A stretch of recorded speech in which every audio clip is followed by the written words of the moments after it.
اعوذ باللہ من الشیطان الرجیم بسم اللہ الرحمن الرحیم۔ سورۃ البقرہ، رکوع نمبر 7، آیات 60-61۔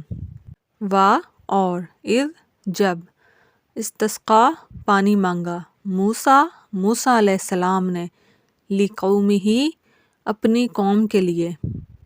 لی کا مطلب ہوتا ہے کے لیے، اور آخر میں ہی جو ہے وہ ہوتا ہے اس کی، اس مذکر کی، یعنی موسیٰ علیہ السلام کی، لقومہ اپنی قوم کے لیے۔ فقلنا پھر، قل کہا، پھر ہم نے کہا، اضرب مارو، بعصاک اپنے عصا کے ساتھ، اپنی لاٹھی کے ساتھ، ساتھ عصا یا لاٹھی، کا تیری، بعصاک اپنی لاٹھی کے ساتھ، الحجر پتھر، فانفجرت تو پھوٹ پڑے، اس سے، اس سے، اثنتا عشر 12، عیناً چشمے، قد علم پس جان لیا، کلو ہر، اناسن قوم نے، مشربہم اپنا گھاٹ، کلو کھاؤ، وشربو اور پیو، من سے، رزق اللہ کے رزق سے، ولا اور نہ، تعصوا پھرو، فی میں، الارض زمین، مفسدین فساد مچاتے۔ اور جب موسیٰ علیہ السلام نے اپنی قوم کے لیے پانی مانگا تو ہم نے کہا کہ اپنا عصا یعنی اپنی لاٹھی پتھر پر مارو، تو اس میں سے 12 چشمے پھوٹ پڑے، اور ہر قوم نے اپنے گھاٹ کو جان لیا، یعنی 12 قبیلے تھے تو 12 چشمے تھے، اور ہر قوم نے، ہر قبیلے نے اپنا چشمہ لے لیا۔ تم کھاؤ اور پیو اللہ کے رزق سے، اور زمین میں فساد مچاتے نہ پھرو۔ اور اذ جب، تم نے کہا، یا موسیٰ، اے موسیٰ، لن ہرگز نہیں،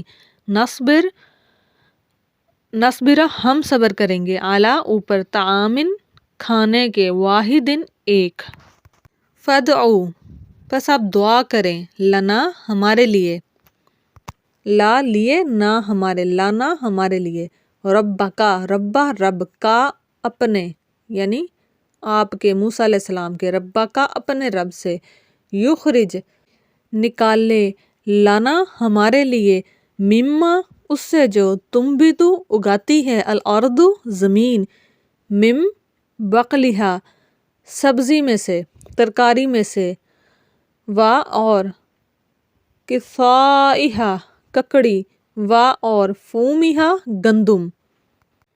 بعض مترجموں نے اس کا ترجمہ لہسن بھی کیا ہے، اور عدسہا مسور، بصلہا اور پیاز، قال اس نے کہا، اتستبدلون کیا تم بدلنا چاہتے ہو، الذی جو کہ، ہوا وہ، ادنا ہے، کمتر ہے، بالذی اس سے جو، ہوا وہ، خیر بہتر ہے، اہبطوا تم اترو، مصرً شہر میں، فإن پس بے شک، لکم تمہارے لیے، ما جو، سألتم تم مانگتے ہو، اور ضربت ڈال دی گئی، علیہم ان پر، الذلۃ ذلت، والمسکنۃ اور محتاجی، وباءوا اور وہ لوٹے، بغضب غضب کے ساتھ، من اللہ کی طرف سے،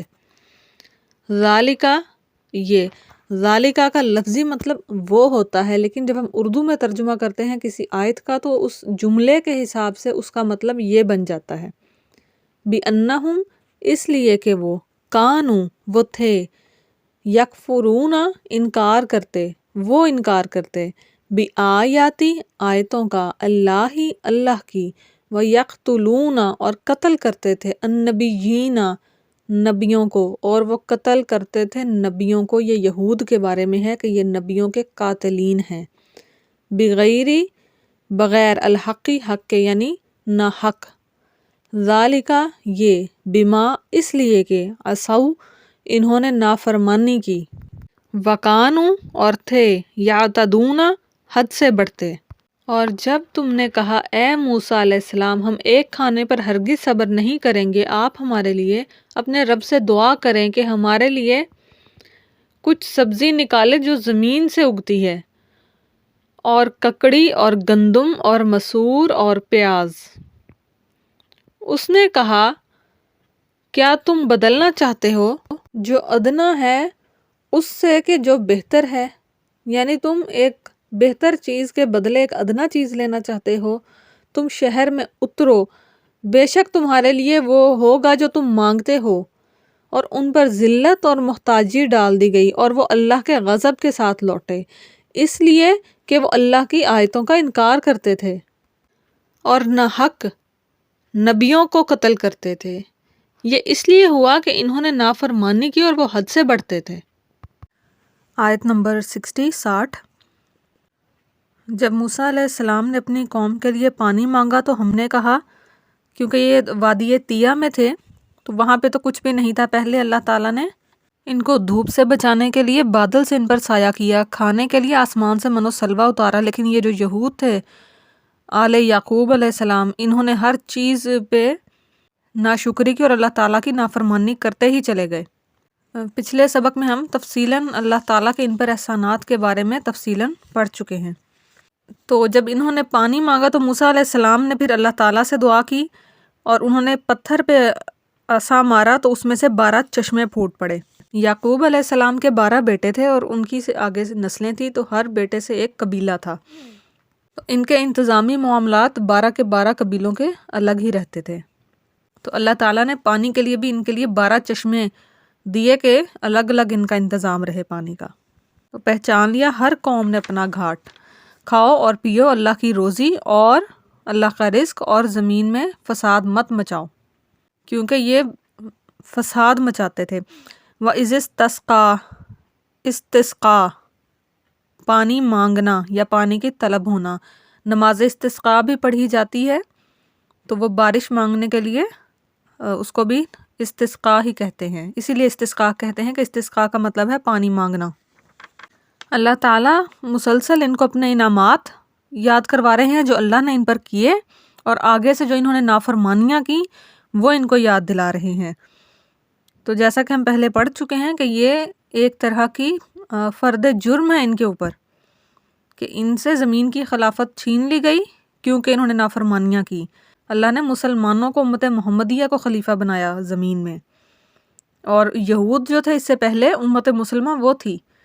تو بار بار ان کو اللہ نے اپنے احسانات یاد کروائے ہیں اور ان کی نافرمانیاں، کہ یہ ہے وہ وجہ جس کی وجہ سے تمہیں جو ہے اللہ نے اس فضیلت سے بری کر دیا ہے۔ اگلی آیت، اور وہ زمانہ یعنی وہ وقت یاد کرو جب تم لوگوں نے کہا کہ اے موسیٰ علیہ السلام ہم ایک ہی قسم کے کھانے سے تنگ آ گئے ہیں۔ اور آیت کا ترجمہ، اور جب کہا تم نے اے موسیٰ ہم ہرگز صبر نہیں کریں گے ایک ہی طرح کے کھانے پر، سو دعا مانگو اللہ تعالیٰ سے ہمارے لیے کہ وہ زمین سے ہمارے لیے سبزیاں نکالے، ترکاری اور ککڑی اور گیہوں اور مسور اور پیاز۔ تو موسیٰ علیہ السلام نے کہا، موسیٰ علیہ السلام نے، کیا لینا چاہتے ہو وہ چیز جو ادنا ہے اس کے بدلے میں جو اس سے بہتر ہے؟ اترو کسی شہر میں، تم کو ملے گا جو تم مانگتے ہو۔ اور ان پر ذلت اور محتاجی ڈال دی اور ان کو اللہ کے غضب نے گھیر لیا۔ پہلے اللہ تعالیٰ نے بتایا کہ انہوں نے کیا کیا ہے، آگے اللہ تعالیٰ بتاتے ہیں کہ یہ کیوں ہوا ہے۔ ذَلِكَ بِأَنَّهُمْ، یہ اس لیے ہوا کہ کانوا یکفرون، کفر کرتے تھے۔ کفر مطلب نافرمانی کرتے تھے، بِآیاتِ اللہ، اللہ کی آیات کی، یعنی اللہ کے احکامات کی۔ وَيَقْتُلُونَ النَّبِيِّينَ بِغَيْرِ الْحَقِّ، اور انبیاء کرام کو ناحق قتل کرتے تھے۔ انبیاء کرام تو معصوم ہوتے ہیں اور پاکیزہ ہستیاں ہیں وہ، تو ان کو قتل کرنے کی کوئی وجہ ہی نہیں ہوتی، لیکن یہ یہود اتنے بدبخت تھے کہ انہوں نے انبیاء کرام کو بھی نہیں چھوڑا۔ اللہ تعالیٰ نے آگے ریپیٹ کیا ہے اسی بات کو کہ ان کو کیوں سزا ملی، ذالک بما عصوا، اس لیے کہ یہ نافرمان تھے، وکانوا یعتدون، اور حد پر نہیں رہتے تھے۔ یہاں پر سورۃ حشر کی بھی ایک آیت نمبر 7 ہے، اس کو بھی دیکھتے ہیں۔ وما آتاکم الرسول فخذوہ وما نہاکم عنہ فانتہوا واتقوا اللہ ان اللہ شدید العقاب، اور تمہیں جو کچھ رسول صلی اللہ علیہ وآلہ وسلم دے لے لو، اور جس سے روکیں رک جاؤ، اللہ تعالیٰ سے ڈرتے رہو، یقیناً اللہ تعالیٰ سخت عذاب دینے والا ہے۔ تو معلوم ہوا کہ دین میں اعتدال بہت ضروری ہے، فرما برداری بھی ضروری ہے، کہ جتنا کرنے کا حکم دیا گیا ہے اتنا ہی کرو، جہاں پہ روک دیا جائے وہاں پر رک جاؤ، ایک قدم بھی اس سے آگے مت اٹھاؤ۔ یہ نبی صلی اللہ علیہ وآلہ وسلم سے محبت کے تقاضے میں آیت تھی کہ نبی جتنا دیں اتنا لے لو، یعنی جتنا حکم دیں اتنا لے لو، اور جہاں پر روک دیں وہاں پر رک جاؤ۔ اسی طرح اللہ تعالیٰ کے احکامات ہیں، نبی ظاہر ہے وہی احکامات دیتے ہیں جو اللہ نے نازل کیے ہوتے ہیں، تو اللہ کے احکامات جیسے ہوں ان کو ویسے ہی تسلیم کرو اور ان پر ویسے ہی عمل کرو، اپنی طرف سے چیزیں مت گھڑو، حد سے تجاوز مت کرو اور نافرمانیاں مت کرو۔ پہلے تو ان لوگوں نے کہا کہ ہم من و سلوہ کھا کھا کے تنگ آ چکے ہیں، تو ہمیں زمین سے اگی ہوئی سبزیاں چاہیے، چونکہ یہ نافرمان تھے، ناشکرے تھے۔ تو ان کو کہا گیا کہ تم ایک شہر میں اتر جاؤ تو وہاں پر تمہیں یہ ساری چیزیں کھانے کے لیے مل جائیں گی۔ ظاہر ہے شہروں میں سب اس قسم کا غلہ اور چیزیں موجود ہوتی ہیں۔ اور ڈالی گئی ان پر ذلت اور محتاجی، اور پھر اللہ کے غضب نے انہیں گھیر لیا اللہ کی نافرمانی کے سبب۔ اب یہ لفظ کیا ہے یہاں پہ؟ ذلت، الذلت، ذلت ڈال دی گئی۔ یہ آیت اس طرح سے سمجھنے کی ہے کہ اللہ کی جب نافرمانیاں کرتے ہیں لوگ تو اللہ ان پر نہ صرف عذاب ڈالتے ہیں بلکہ دنیا میں بھی ذلت اور محتاجی ان کا مقدر بن جاتی ہے۔ اب ہم امت مسلمہ اپنے حالات کا بھی جائزہ لے لے اس تناظر میں، کہ جب اللہ کی نافرمانی ہوتی ہے تو اللہ ان کو ذلت دیتے ہیں اور محتاجی دیتے ہیں، دنیا ہی میں یہ دونوں چیزیں مقدر بن جاتی ہیں۔ تو اللہ کا حکم نہ ماننا، اللہ کے احکامات نہ ماننا، بما عصوا، اللہ کی نافرمانی کرنا اور حد پر نہ رہنا، یہ سارے کے سارے کتنے بڑے گناہ ہیں، اور ان کی کیا اللہ نے سزا دی ہے کہ ان کو اللہ کے غضب نے گھیر لیا اور ذلت اور محتاجی ان کا سبب بن گئی۔ اور یقتلون النبیین، یہ یہود نبیوں کے قاتلین تھے، انہوں نے معصوم انبیاء کرام کو بھی نہیں بخشا۔ آج جو دنیا حیران ہوتی ہے کہ یہ یہود کس طرح فلسطینیوں کے ساتھ ایسا غیر انسانی سلوک کر سکتے ہیں، تو ان کی تو تاریخ ہی یہی ہے، قرآن اٹھا کے پڑھیے، ان کی تاریخ ہی یہی ہے، یہ نافرمان ہیں، سرکش ہیں، ضدی ہیں، اور یہ توبہ کر کے پلٹنے والے نہیں ہیں سیدھے رستے کی طرف۔ یہ اتنے سرکش ہیں کہ اللہ تعالیٰ کو ان کو ہٹا کر ایک دوسری امت لانا پڑی، کیونکہ یہ سدھرے ہی نہیں۔ اور ان کے اوپر صرف ایک نبی نہیں، حضرت موسیٰ علیہ السلام اور حضرت عیسیٰ علیہ السلام کے درمیان بھی کئی انبیاء کرام ان کی طرف مبعوث ہوئے، آل یعقوب کی طرف، لیکن بجائے ان کی بات ماننے کے انہوں نے انبیاء کو قتل تک کر دیا۔ یہ یہودیوں کے خلاف ایک اللہ تعالیٰ نے جو جیسے فرد جرم ہے وہ ان کو سنائی ہے کہ تمہارے یہ گناہ ہیں اور ان کے سبب تمہارے اوپر اللہ کا غضب آیا ہے، اور امت محمدیہ کے لیے، مسلمانوں کے لیے اس میں تنبیہ ہے کہ وہ اللہ کی نافرمانی سے باز آ جائیں، اللہ کی نافرمانی نہ کریں، ورنہ دنیا ہی میں رسوائی، ذلت اور محتاجی ان کا مقدر بن جائے گی۔